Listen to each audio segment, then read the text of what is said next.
নমস্কাৰ এই মুহূৰ্তত আহি পৰিছে সন্ধিয়াৰ কেইবাটাও বিগ ব্ৰেকিং নিউজ। আজি হৈছে 12 ডিচেম্বৰ। ৰাজ্যৰ প্ৰতিগৰাকী মহিলাৰ একাউণ্টত সোমাই গ'ল অৰুণোদয় আঁচনিৰ 1250 টকা। আপোনাৰ একাউণ্টত অৰুণোদয় আঁচনিৰ টকা সোমালে। মুখ্যমন্ত্ৰী ডক্টৰ হিমন্ত বিশ্ব শৰ্মাই দিছে সোণোৱালী নিউজক, যদি আপোনাৰ একাউণ্টত অৰুণোদয় আঁচনিৰ টকা পোৱা নাই, আত্মীয়কৰ্তাৰ প্ৰতিজন মহিলাক মুখ্যমন্ত্ৰী ডক্টৰ হিমন্ত বিশ্ব শৰ্মাই 10,000 কোটি টকাৰ চেক প্ৰদান কৰিছে। এতিয়া অসমৰ প্ৰতিগৰাকী মহিলাই লাভ কৰিব মোবাইল ফোন। মুখ্যমন্ত্ৰী ডক্টৰ হিমন্ত বিশ্ব শৰ্মাই বৃহৎ ঘোষণা কৰিছে। যদি আপোনাৰ ৰেচন কাৰ্ড আছে তেনে ক্ষেত্ৰত আপোনাৰ বাবে কেইবাটাও নতুন নিয়ম সলনি হৈছে। ৰেচন কাৰ্ড থাকিলে এতিয়া চাউলৰ উপৰিও লাভ কৰিব টকা। ৰাজ্যৰ প্ৰতিগৰাকী জিঅ' টেগিং কৰা চৰকাৰী হিতাধিকাৰীৰ বাবে ভাল খবৰ। লগতে কেইবাটাও ৰাজনৈতিক খবৰৰ লগতে অৰাজনৈতিক খবৰ যুগুত কৰা হৈছে। আজিৰ দিনটোত গোটেই অসম তথা ভাৰতৰ বিভিন্ন প্ৰান্তৰ পৰা যুগুত হৈছে কেইবাটাও ডাঙৰ খবৰ। এনেবোৰ খবৰ নিতেও পাই থাকিবলৈ চেনেলটি ছাবস্ক্ৰাইব কৰি ভিডিঅ'টো এটা লাইক কৰিবলৈ নাপাহৰিব। আজিৰ আমাৰ প্ৰথম খুবেই গুৰুত্বপূৰ্ণ খবৰ হৈছে অসমবাসীৰ বাবে এটা ডাঙৰ খবৰ। আপুনি অৰুণোদয়ৰ ধন পালেনে আপোনাৰ একাউণ্টত? নিশ্চয় আপুনি কমেণ্ট কৰি জনাই দিয়ক। যদি আজিলৈকে ধন পোৱা নাই তেন্তে শীঘ্ৰে কৰক আপুনি এই কাম। লাখ লাখ মহিলাৰ একাউণ্টত জমা হ'ল চৰকাৰী ধনৰাশি। চৰকাৰী 7টা আঁচনিৰ টকা প্ৰদান কৰিছে মুখ্যমন্ত্ৰী ডক্টৰ হিমন্ত বিশ্ব শৰ্মাই। আজি পিটিচিৰ পৰা মুখ্যমন্ত্ৰী ডক্টৰ হিমন্ত বিশ্ব শৰ্মাই প্ৰতিগৰাকী মহিলাৰ একাউণ্টত এই টকা প্ৰদান কৰিছে। প্ৰায় 96 লাখ মহিলাৰ একাউণ্টত এই টকা প্ৰদান কৰিছে মুখ্যমন্ত্ৰী ডক্টৰ হিমন্ত বিশ্ব শৰ্মাই। অৰুণোদয় আঁচনিৰ প্ৰতিগৰাকী হিতাধিকাৰী লাভ কৰিলে ধনৰাশি। প্ৰতিগৰাকী হিতাধিকাৰীৰ একাউণ্টত জমা হৈছে 1250 টকা। অৰুণোদয় 2.0, অৰুণোদয় 3.0 লগতে শহীদ কুশল কোঁৱৰৰ বৃদ্ধা পেঞ্চন আঁচনিৰ টকা সোমাই গ'ল একাউণ্টত। বিধৱা পেঞ্চন আঁচনিৰ টকা সোমাই গৈছে একাউণ্টত। কেৱল এয়াই নহয়, এনেকুৱাকৈ মুখ্যমন্ত্ৰী ডক্টৰ হিমন্ত বিশ্ব শৰ্মাই মুঠ 7টাকৈ আঁচনিৰ টকা প্ৰদান কৰিছে আপোনাৰ বেংক একাউণ্টত। যদি আপুনি এতিয়াও ধন লাভৰ মেছেজ পোৱা নাই তেন্তে শীঘ্ৰে পৰীক্ষা কৰক আপোনাৰ বেংক একাউণ্ট। হ'ব পাৰে আপোনাৰ মোবাইল ফোনত মেছেজ পোৱা নাই কিন্তু আপোনাৰ একাউণ্টৰ টকাটো সোমাই গৈছে। যদি আজিৰ দিনৰ ভিতৰতে আপোনাৰ একাউণ্টৰ টকাটো নাপায় তেনে ক্ষেত্ৰত কাইলৈ আপুনি বেংকত যাওক। বেংকত গ'লে সম্পূৰ্ণকৈ জানিব পাৰিব। ধন জমা নহ'লে আপুনি দিব পাৰিব অভিযোগ। যদি আজি ৰাতিৰ ভিতৰতে আপোনাৰ একাউণ্টত অৰুণোদয় আঁচনিৰ 1250 টকা নাপায় তেনে ক্ষেত্ৰত কাইলৈ আপুনি দিব পাৰিব অভিযোগ। অভিযোগ দিয়াৰ বাবে চৰকাৰৰ ফালৰ পৰা মুকলি কৰিছে হেল্পলাইন নম্বৰ। হেল্পলাইন নম্বৰটো হৈছে 036122370054। নতুনকৈ অৰুণোদয় আঁচনি লাভ কৰা হিতাধিকাৰীৰ একাউণ্টত জমা হৈছে এই ধনৰাশি। আপুনি অৰুণোদয়ৰ ধন পালেনে?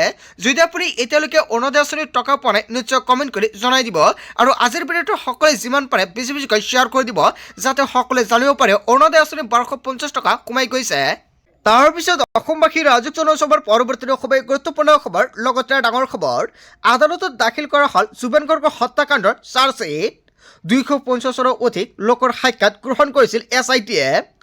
হত্যাৰ সন্দেহত ইতিমধ্যে SITয়ে গ্ৰেপ্তাৰ কৰিছে 7জনক আৰু 3 অভিযুক্তৰ বিৰুদ্ধে BNSSৰ 103 ধাৰা গোচৰ ৰুজু কৰা হৈছে। সিদ্ধাৰ্থ শৰ্মা আৰু শ্যাম কনু মহন্তৰ বিৰুদ্ধে হত্যাৰ ধাৰা ৰুজু কৰা হৈছে আৰু অমৃতপ্ৰভা মহন্তৰ বিৰুদ্ধে হত্যাৰ ধাৰা ৰুজু কৰা হৈছে। সন্দীপন আৰু শেখৰ জ্যোতিৰ গোস্বামীৰ বিৰুদ্ধে BNSSৰ 105 ধাৰা জাৰি কৰা হৈছে। শেখৰ আৰু সন্দীপন গাৰ্গৰ হত্যাৰ ষড়যন্ত্ৰ জড়িতৰ অভিযোগ। কেৱল এয়াই নহয়, পৰেশ বৈশ্য আৰু নন্দেশ্বৰ বৰাৰ বিৰুদ্ধে BNSSৰ 316 ধাৰা জাৰি কৰা হৈছে। 2 দেহৰক্ষীৰ বিৰুদ্ধে প্ৰবঞ্চনাৰ অভিযোগ উত্থাপিত হৈছে। এটা বিগ ব্ৰেকিং নিউজ আহি পৰিছে। তাৰপিছত অসমবাসীৰ ৰাজুক জনসভাৰ পৰৱৰ্তী খুবেই গুৰুত্বপূৰ্ণ খবৰ, লগতে ডাঙৰ খবৰ। অসমৰ মুখ্যমন্ত্ৰী ডক্টৰ হিমন্ত বিশ্ব শৰ্মাই বৃহৎ মন্তব্য কৰিছে মহিলাসকলৰ বাবে। অসমৰ মহিলাসকলক মোবাইল ফোন দিয়াৰ কথা চিন্তা কৰিছে মুখ্যমন্ত্ৰী ডক্টৰ হিমন্ত বিশ্ব শৰ্মাই। হয় বন্ধু বান্ধৱীসকল, অসমৰ মুখ্যমন্ত্ৰী ডক্টৰ হিমন্ত বিশ্ব শৰ্মাই বৃহৎ ঘোষণা কৰিছে। পুনৰ 2026ত মুখ্যমন্ত্ৰী ডক্টৰ হিমন্ত বিশ্ব শৰ্মাই যদি মুখ্যমন্ত্ৰী হয় তেনে ক্ষেত্ৰত মোবাইল ফোন প্ৰদান কৰিব। BTCত অৰুণোদয় আঁচনিৰ টকা প্ৰদান কৰি মুখ্যমন্ত্ৰী ডক্টৰ হিমন্ত বিশ্ব শৰ্মাই এটা নহয় দুটা নহয় কেইবাটাও প্ৰতিশ্ৰুতি প্ৰদান কৰিছে মহিলাসকলৰ বাবে। তাৰপিছত অসমবাসীৰ ৰাজুক জনসভাৰ পৰৱৰ্তী খুবেই গুৰুত্বপূৰ্ণ খবৰ, লগতে ডাঙৰ খবৰ। নৱবৰ্ষৰ পৰাই ৰাজ্যৰ লাখ লাখ লোকে লাভ কৰিব কেইবাটাও সুবিধা। হিতাধিকাৰী আঁচনিক লৈ ভাল খবৰ দিলে মুখ্যমন্ত্ৰী ডক্টৰ হিমন্ত বিশ্ব শৰ্মাই। 1 জুনৰ পৰা মাত্ৰ 100 টকাতে লাভ কৰিব দালি, চেনি আৰু নিমখ। যদি আপোনাৰ ৰেচন কাৰ্ড আছে তেনে ক্ষেত্ৰত আপোনাৰ বাবে অত্যন্ত ভাল খবৰ। ৰেচন কাৰ্ড থাকিলে আপুনি 20,000 টকাৰ সাহায্য লাভ কৰিব। আৰু কোনে এই সুবিধা লাভ কৰিব নিশ্চয় সম্পূৰ্ণকৈ ভিডিঅ'টোৰ শেষত জনাই দিম। লগতে গেছ চিলিণ্ডাৰ কিনিলে পাব আপুনি অতিৰিক্ত 250 টকা। জানুৱাৰী মাহৰ পৰা মুখ্যমন্ত্ৰী ডক্টৰ হিমন্ত বিশ্ব শৰ্মাই অৰুণোদয়ৰ প্ৰতিজন হিতাধিকাৰীৰ একাউণ্টত 1250 টকাৰ পৰিৱৰ্তে প্ৰদান কৰিব 1500 টকা। যদি আপোনাৰ ঘৰত LPG গেছ কানেকশ্যন আছে তেনে ক্ষেত্ৰত আপুনি 1500 টকা লাভ কৰিব। ইয়াৰ বাবে আপোনালোকৰ কৰিব লাগিব এটা ফৰ্ম ফিল আপ। যদি আপুনি এতিয়ালৈকে অৰুণোদয় আঁচনিৰ লগতে গেছ কানেকশ্যন লিংক কৰা নাই অতি শীঘ্ৰে লিংক কৰক। জানুৱাৰী মাহৰ পৰাই বাবু আঁচনিও আনিব হিমন্ত বিশ্ব শৰ্মা চৰকাৰে। মহিলা আৰু পুৰুষৰ বাবে এইবাৰ মুখ্যমন্ত্ৰী ডক্টৰ হিমন্ত বিশ্ব শৰ্মাই ল'ৰা ছোৱালীৰ বাবেও কেইবাটাও গুৰুত্বপূৰ্ণ সিদ্ধান্ত গ্ৰহণ কৰিছে। সৰু ল'ৰা ছোৱালীয়ে লাভ কৰিব বাবু আঁচনি। অসমৰ মুখ্যমন্ত্ৰী ডক্টৰ হিমন্ত বিশ্ব শৰ্মাই এতিয়া এটা নহয় দুটা নহয় 2026 পৰা কেইবাটাও গুৰুত্বপূৰ্ণ সুবিধা প্ৰদান কৰিব। অৰুণোদয় আঁচনি, উদ্যমিতা, নিযুতমনা আঁচনিক লৈ মুখ্যমন্ত্ৰী ডক্টৰ হিমন্ত বিশ্ব শৰ্মাই ডাঙৰ ঘোষণা কৰিছে। আপোনাৰ গাঁও বা অঞ্চলত অৰুণোদয় আঁচনিৰ পৰা কোনো মহিলাই বঞ্চিত হৈছে নেকি? যদি যোগ্য ৰেচন কাৰ্ড আছে বঞ্চিত হৈছে নিশ্চয় কমেণ্ট কৰি জনাই দিয়ক। লগতে কৰিব পাৰিব নতুনকৈ আবেদন। আত্মীয় গোটৰ প্ৰতিজন মহিলাৰ বাবে ভাল খবৰ। মুখ্যমন্ত্ৰী ডক্টৰ হিমন্ত বিশ্ব শৰ্মাই প্ৰতিটো সমষ্টিত 10,000 টকাৰ চেক বিতৰণ কৰিছে। আপোনাৰ সমষ্টিত যদি এতিয়ালৈকে 10,000 টকাৰ চেক পোৱা নাই কমেণ্ট কৰি জনাই দিয়ক। নিযুতমনা আঁচনিক লৈ মুখ্যমন্ত্ৰী ডক্টৰ হিমন্ত বিশ্ব শৰ্মাই বৃহৎ ঘোষণা কৰিছে। যদি নিযুতমনা আঁচনিৰ সুবিধা পোৱা নাই তেনে ক্ষেত্ৰত পুনৰ আপুনি নিযুতমনা আঁচনিৰ সুবিধা লাভ কৰিব। নৱবৰ্ষৰ পৰাই ৰাজ্যৰ লাখ লোকে লাভ কৰিব কেইবাটাও সুবিধা। নৱবৰ্ষৰ মাজতে মুখ্যমন্ত্ৰী ডক্টৰ হিমন্ত বিশ্ব শৰ্মাই লাখ দুখীয়া জনতাৰ বাবে কেইবাটাও গুৰুত্বপূৰ্ণ আঁচনি ঘোষণা কৰিব। অসমবাসী ৰাজুক জনাইছো আমাৰ পৰৱৰ্তী খুবেই গুৰুত্বপূৰ্ণ খবৰ। লগতে ডাঙৰ খবৰ, গাঁৱে পথসভা গাঁও সভা প্ৰস্তুত কৰিব নতুন হিতাধিকাৰীৰ তালিকা। গাঁও সভাত থাকিলে আপুনি পাব চৰকাৰী পকীঘৰ। যদি আপুনি চৰকাৰী ঘৰৰ বাবে জিঅ'ডিং কৰিছে তেনে ক্ষেত্ৰত আপোনাৰ বাবে অত্যন্ত ভাল খবৰ। চৰকাৰে নতুনকৈ কৰিব ভেৰিফিকেশ্যন। গাঁও সভাত উপস্থিত থাকিলে আপুনি লাভ কৰিব চৰকাৰী ঘৰ। গড় নোপোৱা সকলোৱে পাব চৰকাৰী পকীঘৰৰ সুবিধা। নতুনকৈ আৰু 30 লাখ মানুহে কৰিছে জিঅ'টেকিং। যিসকলে আগতে চৰকাৰী ঘৰৰ বাবে আবেদন কৰিছিল বা প্ৰধানমন্ত্ৰী আৱাস যোজনাৰ বাবে আবেদন কৰিছিল সেইসকলৰ একাউণ্টত চৰকাৰে 9 ডিচেম্বৰত চৰকাৰী ঘৰৰ প্ৰথম কিস্তিৰ টকা সোমাই দিছে। যদি আপুনি আগতে চৰকাৰী ঘৰৰ বাবে আবেদন কৰিছিল আপোনাৰ একাউণ্টত চৰকাৰী ঘৰৰ টকা লাভ কৰিছে নে নাই কমেণ্ট কৰি জনাই দিব। যিসকলে নতুনকৈ 2025 বৰ্ষত জিঅ'টেকিং কৰিছে সেইসকল ব্যক্তিক লৈ মুখ্যমন্ত্ৰী ডক্টৰ হিমন্ত বিশ্ব শৰ্মাই বৃহৎ ঘোষণা কৰিছে। সকলো দৰিদ্ৰ পৰিয়ালে পাব চৰকাৰী পকীঘৰৰ সুবিধা। বকৰ পৰা মুখ্যমন্ত্ৰী ডক্টৰ হিমন্ত বিশ্ব শৰ্মাই প্ৰধানমন্ত্ৰী আৱাস যোজনাৰ টকা প্ৰদান কৰি জিঅ'টেকিং কৰা প্ৰতিজন হিতাধিকাৰীৰ বাবে ভাল খবৰ দিছে। গাঁৱে পথসভা গাঁও সভাত উপস্থিত থাকিলে আপুনি লাভ কৰিব চৰকাৰী ঘৰ। অতি শীঘ্ৰে চৰকাৰী ঘৰৰ বাবে মুখ্যমন্ত্ৰী ডক্টৰ হিমন্ত বিশ্ব শৰ্মাৰ চৰকাৰে গাঁও সভা পাতিব। আৰু কেতিয়া এই চৰকাৰী ঘৰৰ টকা পাব নিশ্চয় নেক্সট ভিডিঅ'ত জনাই দিম। এতিয়ালৈকে চৰকাৰৰ ফালৰ পৰা কোনো ধৰণৰ ডেট ঘোষণা কৰা হোৱা নাই। তাৰপিছত অসমবাসী ৰাজুক জনাইছো আমাৰ পৰৱৰ্তী খুবেই গুৰুত্বপূৰ্ণ খবৰ। লগতে ডাঙৰ খবৰ, PM কিষাণৰ ধনক লৈ ডাঙৰ খবৰ আহি পৰিছে। PM কিষাণক লৈ জৰুৰী নিৰ্দেশনা জাৰি কৰিছে চৰকাৰে। PM কিষাণৰ তালিকাত আপোনাৰ নাম অন্তৰ্ভুক্ত হৈ আছে নেকি? তেন্তে আপোনাৰ বাবে অত্যন্ত ভাল খবৰ আহি পৰিছে। সময়মতে আপোনাৰ একাউণ্টত PM কিষাণৰ টকা আপুনি পাই আছেনে? যদি আপুনি আগতে PM কিষাণৰ টকা পাইছিলে এতিয়া বন্ধ হৈছে নেকি? বা যিসকলৰ মাটিৰ নথি পত্ৰ আছে নতুনকৈ ভাবিছে আবেদন কৰিব পৰা নাই নেকি? তেন্তে আপোনাৰ বাবে ভাল খবৰ আহি পৰিছে। এইবাৰ বহু কৃষকে PM কিষাণৰ ধন নাপাব। PM কিষাণৰ 22 নং কিস্তিক লৈ কেন্দ্ৰীয় চৰকাৰৰ ফালৰ পৰা জাৰি কৰিছে জাননী। PM কিষাণৰ ধন পাবলৈ কৰিব লাগিব এইকেইটা গুৰুত্বপূৰ্ণ কাম। এইবাৰ ধন ল'বৰ পৰা বঞ্চিত হ'ব 7 প্ৰকাৰৰ কৃষক। কোনবোৰ কৃষকৰ নাম কৰ্তন কৰা হ'ব তালিকাৰ পৰা? কোন কৃষকে লাভ নকৰিব PM কিষাণৰ ধনৰাশি? এটা পৰিয়ালৰ এজন ব্যক্তিহে পাব PM কিষাণ আঁচনিৰ সুবিধা। PM কিষাণৰ ধন পাবলৈ হ'লে নিজৰ খেতি মাটি থাকিব লাগিব। আনৰ মাটিত খেতি কৰা লোকসকলে নাপাব PM কিষাণ আঁচনিৰ সুবিধা। PM কিষাণৰ ধন লাভ কৰিবলৈ হ'লে KYC কৰাটো বাধ্যতামূলক। যদি আপুনি PM কিষাণৰ টকা পাই আছে তেনেক্ষেত্ৰত অতি শীঘ্ৰে KYC কৰক। যিসকলে টকা পোৱা নাই সেইসকলে KYC কৰিব লাগিব। আপোনাৰ একাউণ্টত PM কিষাণৰ 21 নং কিস্তিৰ 2,000 টকা পালেনে? যদি আপুনি পোৱা নাই এতিয়া কমেণ্ট কৰি জনাই দিয়ক।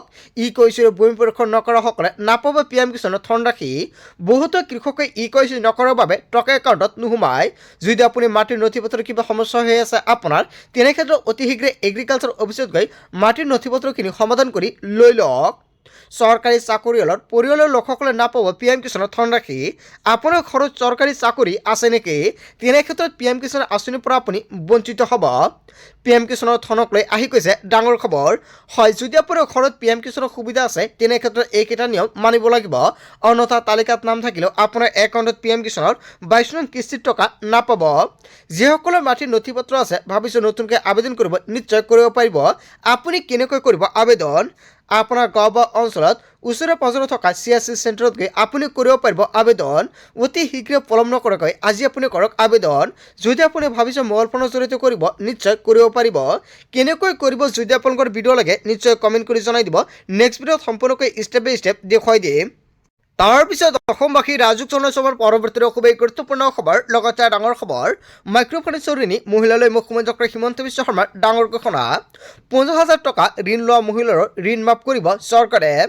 আপুনি মাইক্ৰ' ফাইনেন্সৰ ঋণ লৈছিল নেকি? তেনে ক্ষেত্ৰত আপোনাৰ বাবে ভাল খবৰ দিছে মুখ্যমন্ত্ৰী ডক্টৰ হিমন্ত বিশ্ব শৰ্মাই। বেংকৰ ঋণ মাফ কৰি মহিলাসকলক দিয়া হ'ব NOC। কেবিনেটত বৃহৎ সিদ্ধান্ত লৈছে মুখ্যমন্ত্ৰী ডক্টৰ হিমন্ত বিশ্ব শৰ্মাৰ চৰকাৰৰ। ইতিমধ্যে 25,000 টকা পৰ্যন্ত ঋণ লোৱা মহিলাৰ ঋণ মাফ কৰিছে চৰকাৰে। আপুনি মাইক্ৰ' ফাইনেন্সৰ 25,000 টকাৰ ঋণ লৈছিল নেকি? আপোনাৰ ঋণ মাফ হৈছে নে নাই কমেণ্ট কৰি জনাই দিব। মুখ্যমন্ত্ৰী ডক্টৰ হিমন্ত বিশ্ব শৰ্মাই মহিলাসকলক ঋণ মাফ কৰি NOC প্ৰদান কৰিছে। যিসকলে 50,000 টকাৰ ঋণ লৈছে সেইসকলৰ বাবে মুখ্যমন্ত্ৰী ডক্টৰ হিমন্ত বিশ্ব শৰ্মাই বৃহৎ সিদ্ধান্ত গ্ৰহণ কৰিছে।